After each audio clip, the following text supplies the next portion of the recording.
Hi, and welcome to Aftermarket Magazine's Day 1 review of Automechanika Birmingham. Now, we're going to be filming this in one take, so I apologise if I fluff any lines or get mixed up or tongue-tied or anything like that.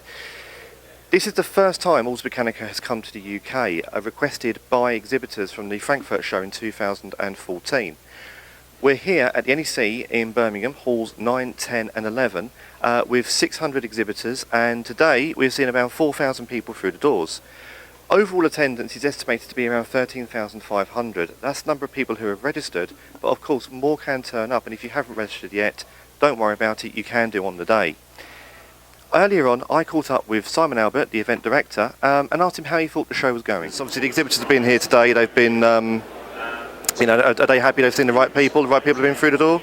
Yeah, absolutely. Totally happy with them. I mean, they've seen the aftermarket side, they've seen the independent workshops and garages and the motor factors, who are always the two most important groups for them. And there's been a lot of those guys coming through the doors.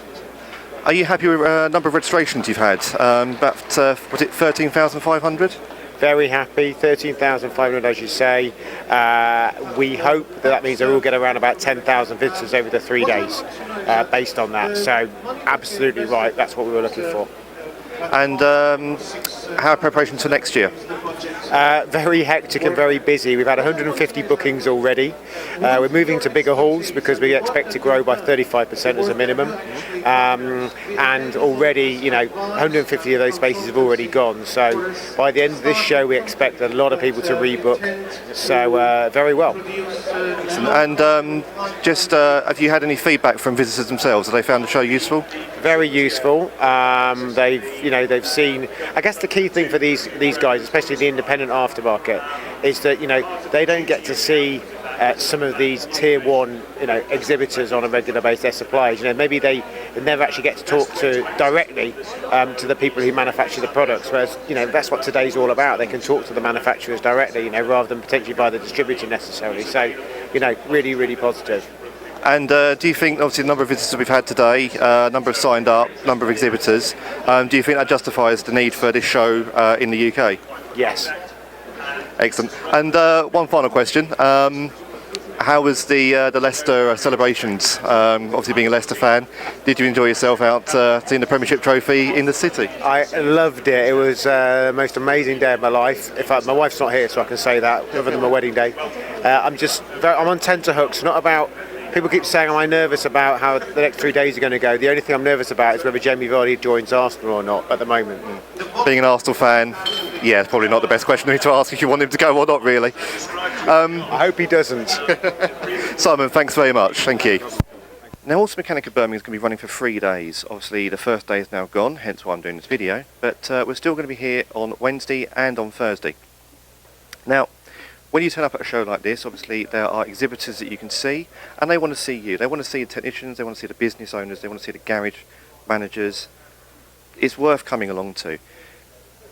But when you turn up, you're going to see some lovely polished stands, and believe me, companies have spent a lot of money on these stands.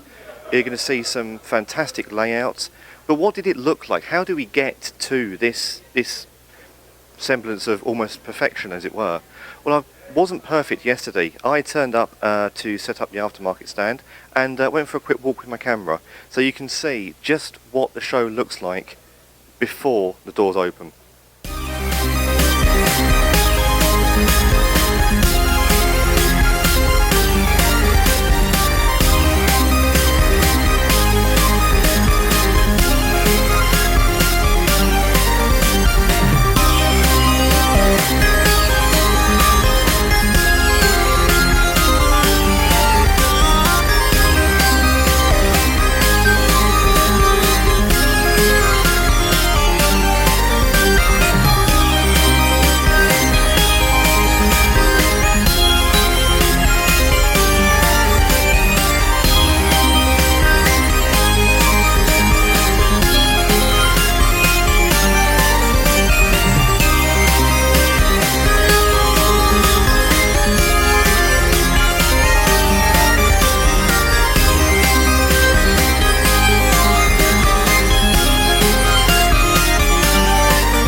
course, the show opened this morning with Mike Hawes of the SMMT cutting the blue ribbon at 9:30.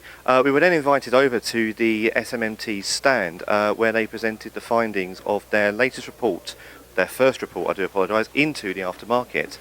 The service and repair sector provides a £21.1 billion input into UK economy. The full figures and details will be in the July issue of Aftermarket Magazine, but we were there on stand when Mike was presenting, and this is what he had to say. And that's often the unsung part of the UK industry. About 41% of the parts that go into a British built car actually come from the UK, and quite frankly that's not good enough. If you're in Germany, that figure would be about 66%. We've actually grown that 41% over the last 5 years, trying to reshore supply chain to the UK.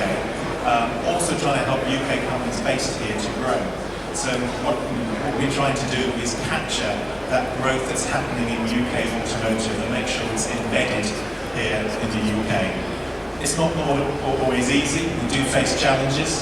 Supply chains face challenges, most obviously in skills, getting young people to consider automotive as a career option, and there's a tremendous range of options they can pursue within the sector. We face challenges around exchange rates. Obviously they'll do business with Europe and with, especially when it comes to exports, we export to over 100 different markets, so we're not exposed to exchange rates. But also you're seeing that technological change taking place now, and that's where there's this huge opportunity for the UK in supply chain and also in aftermarket. You just look at the level of technology that goes into a car, and that's going in one direction, becoming ever more complex, delivering much better improvements in safety, in connectivity, in environmental performance. That offers a huge opportunity for both the aftermarket and the supply chain to capture that. Invariably, technology needs to be maintained. You need to ensure that it's working as efficiently and effectively as possible, and that's where having a competitive aftermarket is also being critical to that. So this stand is very much a showcase of what's best in British automotive. I'd like to thank Automechanika and UKTI for their support, and I hope this is somewhat typical of what you see in the entire show, that it's a combination of UK expertise, UK excellence, and international interest as well.